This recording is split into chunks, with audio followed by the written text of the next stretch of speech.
जय श्री कृष्ण।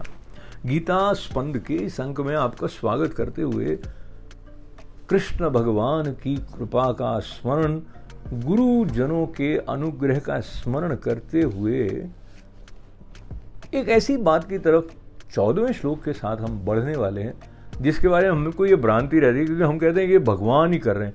अब यहाँ पर ये वाला जो तत्व है वो यूं आता है कि वही भगवान कुछ नहीं कर रहे होते हैं, शक्ति उनकी है पर वो कर नहीं रहे। अब इस बात को जो पहले हमने ऐसे देखा था कभी कि सूर्य भगवान आते हैं, उदित होते हैं, ताप है, प्रकाश है, उससे सारे जीव गतिविधियां करते हैं, उसमें कोई पुण्य की काम कर रहा है तो कोई पाप के काम कर रहा है, पर उनका प्रभाव सूर्य भगवान पर नहीं पड़ रहा है। मुझे लगता है इस तुलना के साथ में इस बात को लेके आगे बढ़ते हैं।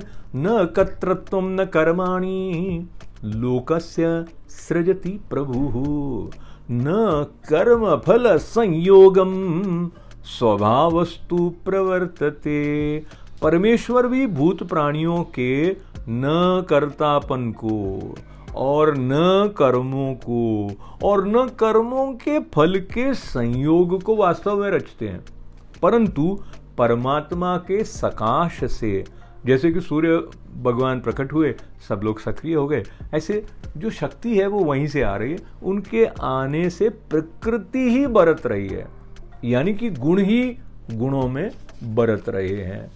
तो इस बात को लेकर भी ये जो कई बार हम उनको कर्मों का फल देने वाले तो हैं, लेकिन वो इस तरह से कार्य कारण से हमारी तरह नहीं बंधे हुए हैं, जैसे जीव बंधा हुआ है वैसे नहीं है।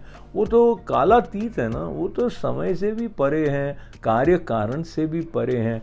ये वाली बात समझ कर भी हम जब अपने चित्त शुद्धि के लिए समर्पित भाव से कर्म करते हैं तो उनका जो मूल भाव है, जो नित्य मुक्त रहने वाला है, उसका कुछ अंश हमारी अनुभूति में भी आने लगता है, उनके साथ जब हमारा तादात्म्य हो जाता है। इसलिए भगवान श्रीमद् भगवद गीता में अमुक अमुक स्थान पर ये बात भी कहते हैं कि मुझे जान, मैं कौन हूँ। तो अर्जुन भी जब उनको एक शरीर रूप में, ये उनके भाई हैं ऐसा, उनके सखा हैं ऐसा मान रहे होते हैं, फिर उनको विराट स्वरूप के दर्शन कराते हैं। तो भगवान ने विराट स्वरूप का दर्शन यशोदा मैया को भी कराया था, अर्जुन जी को भी कराया था, हमको भी करा रहे हैं। हमारी आँख खुल जाएगी तो पता चलेगा कि सारी सृष्टि विराट स्वरूप में ही है। जय जय श्री कृष्ण।